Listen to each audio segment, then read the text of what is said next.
মন্ত্র জপ করছেন, কিন্তু ঠিকভাবে করছেন তো?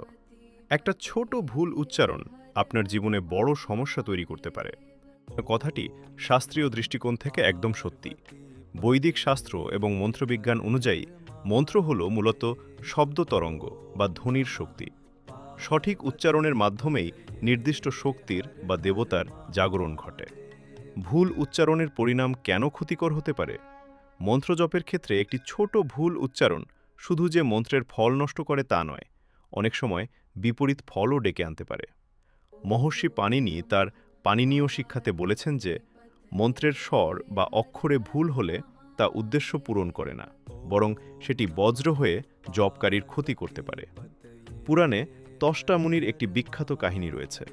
তিনি ইন্দ্রের বিনাশের উদ্দেশ্যে যজ্ঞ করার সময় ইন্দ্রশত্রু শব্দটি ভুল স্বরে উচ্চারণ করেছিলেন।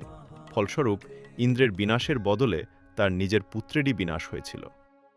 জ্যোতিষশাস্ত্র অনুযায়ী মন্ত্র আমাদের কুণ্ডলীর পঞ্চম ভাবের সাথে যুক্ত, যা বুদ্ধি, সংস্কার এবং ভবিষ্যৎ প্রজন্মকে নির্দেশ করে। ভুল মন্ত্র জপ করলে শুধু নিজেরই নয়, ভবিষ্যৎ প্রজন্মের উপরও এর প্রভাব পড়তে পারে। এছাড়াও গ্রহের প্রতিকারের জন্য ভুল মন্ত্র জপ করলে গ্রহ বৈগুণ্য আরও বৃদ্ধি পেতে পারে। তাই সঠিক মন্ত্র ও সঠিক উচ্চারণ জানা অত্যন্ত জরুরি। তার বদলে আপনারা নাম জপ করতে পারেন, কারণ এতে কোনো ক্ষতির সম্ভাবনা নেই।